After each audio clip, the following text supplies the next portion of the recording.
Welcome to this explainer. Today, we're jumping straight into something incredibly atmospheric, a true grimdark mythic parable. Imagine standing alone in a clearing. The original author of the text we're looking at has just fled.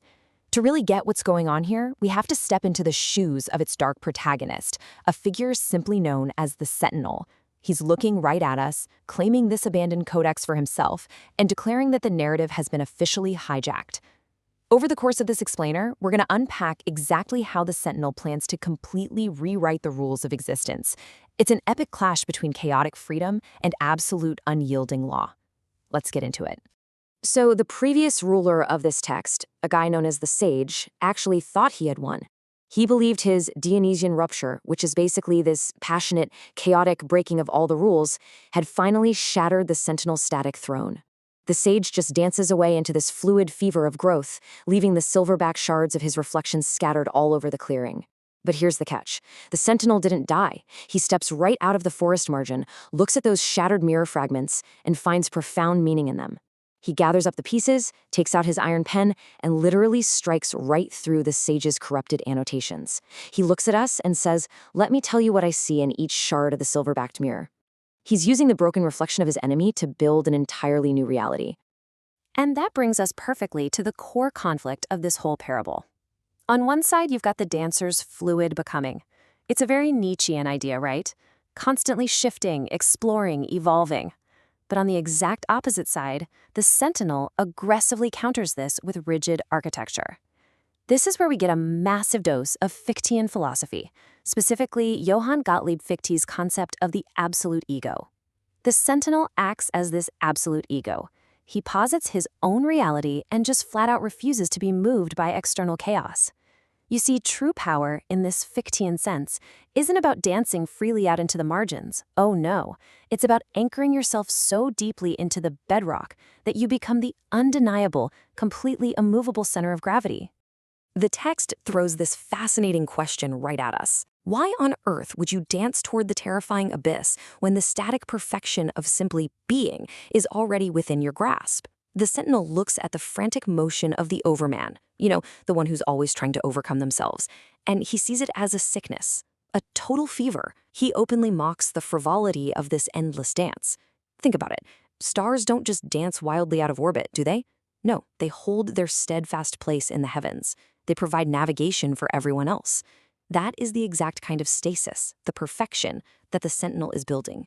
He absolutely refuses to mistake the frantic, chaotic motion of human hands for the eternal, unyielding movement of the cosmos. To enforce this massive Fichtean architecture, the Sentinel redefines what it means to be a philologist, a scholar of historical language. For him, language isn't just some quiet, dusty museum where we detachedly observe how words change over time. Absolutely not. Language is a battlefield. The Sentinel uses linguistic roots to anchor his absolute authority, tracing words back to their most ancient, primal meetings. He completely throws away the soft observational lens of the wandering scholar. Instead, he picks up a chisel. He violently scrapes away all our modern nuance, forcing his own rigid, permanent laws onto the blank spaces of history. You can think of modern morality kind of like a palimpsest. If you're not familiar, a palimpsest is an ancient manuscript where the original words were scraped off so newer generations could reuse the parchment. Well, the Sentinel takes his chisel and aggressively scrapes away the superficial ink of our modern world, these concepts of good and evil that he argues are built entirely on human fear and illusion. And what does he find underneath? A primal syntax, an older, forgotten dialect written in the language of noble strength, command, and pure will to power. By destroying the democratic, shifting morality of the dancer, he forces his own interpretation onto the parchment, commanding the text to mean whatever his own strong spirit dictates. Now, there is a super important distinction made here between a gravity that drowns you and a gravity that builds you up. Looking into the next shard of that mirror, the Sentinel firmly rejects the entropy of what he calls the static throne. That kind of throne is just dead weight. It's a leaden box that just siphons ambition and drowns the soul. Instead, he aligns his philosophy with the gravity of Gungnir, the legendary spear of the Norse Allfather. Sure, a spear is incredibly heavy, but it has a directed aim. It builds a foundation. It carries the purposeful weight of a vow that literally never misses its target. This is the exact kind of purposeful, unyielding weight the Sentinel wields to establish his absolute domain.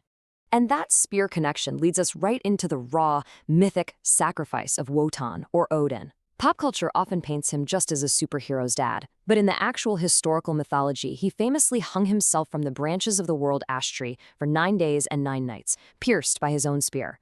But here is the wildly surprising fact within this dark parable. He didn't bleed up there to transcend himself.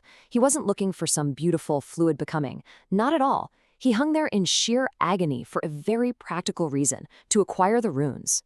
He suffered specifically to grasp the carved, legible, permanent knowledge of the universe, and in doing so, he set the ultimate precedent for our sentinel. Following in those exact mythic footsteps, the sentinel bleeds upon the tree, and he begins to carve what are known as Galger-sung truths. These are truths that are magically, powerfully chanted into existence. Through this, he lays a foundation of permanent law. But listen to this crucial distinction because it changes everything. With the iron pen of the builder, he is constructing a temple, not a cage. Why isn't it a cage? Because this structure doesn't exist to just trap some dead past. It exists to preserve divine law. By carving these fixed, undeniable truths into the very bark of reality, he provides a rock-solid foundation that protects against the chaotic, shifting illusions of the modern seeker. Speaking directly as the sentinel for a moment, he says, the word remains legible long after the dancer has vanished from sight. That hits hard, right? And it explains exactly why true law must have a fixed, permanent meaning. Look, the dancer's chaotic motion is fun, it's exciting, but man, it's exhausting. Temporary values always burn out eventually, and the dancer just vanishes from the stage. If truth isn't carved permanently, the whole society collapses the second the music stops playing. But the sentinel's Galder-sung truths, his letters carved deep into the world ash, they cannot be uncarved. They endure far, far beyond the chaotic motion of becoming. What the naive seeker completely forgot is a pretty chilling reality. The frozen zenith always returns. In this environment of permanent law, time itself behaves differently. Beneath the sentinel's halo, clock arrows actually march backward. It is perpetually high noon. And at high noon, your shadow falls directly beneath you. There's literally nowhere to hide. All movement becomes maximally vulnerable to the crushing spirit of gravity. In those Fichtean terms we talked about earlier, the absolute ego expands to absorb absolutely everything. And this metronomic system literally begins to siphon away the horizon itself. So the Hijacked Codex has now fully transformed into a weapon of law. It weaponizes something called the tragedy of the unowned. What does that actually mean? Well, the Overman thrives on moving into uncharted, unowned territory in the future, constantly reinventing himself. But remember that backward ticking clock? By siphoning away the horizon, the senator is completely erasing the future. With no uncharted territory left to explore, the fluid spirit of the Overman is violently turned against itself. The ambition of the dancer is simply drained away, used as fuel for the senator's lonely, unmoving throne.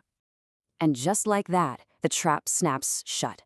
The shadow roars in absolute, terrifying truth at the defeated seeker. You are the architecture of stasis now. Think about that. The very soul that once prided itself on all this chaotic creation and constant reinvention finally becomes a monument to its own stillness. It transforms into a literal pillar of salt, reigning over a kingdom that utterly refuses to turn. The absolute authority of the sentinel is complete, and he's successfully calcified the very freedom the dancer sought, all by ruthlessly applying the philologist's chisel. As we wrap up this explainer, we have to step out of this grim, dark clearing for a second and look at our own lives. The text leaves us with a highly provocative question, and I'll pose it directly to you. When the fluid fever of your own life breaks, and that chaotic dancer vanishes from sight, what unyielding truth will be carved into the bark of your world ash? Will your ultimate meaning just drown in the abyss of constant change? Or will you anchor yourself deeply in the roots of a permanent personal law? The shards of the mirror are yours to assemble. Choose your gravity wisely.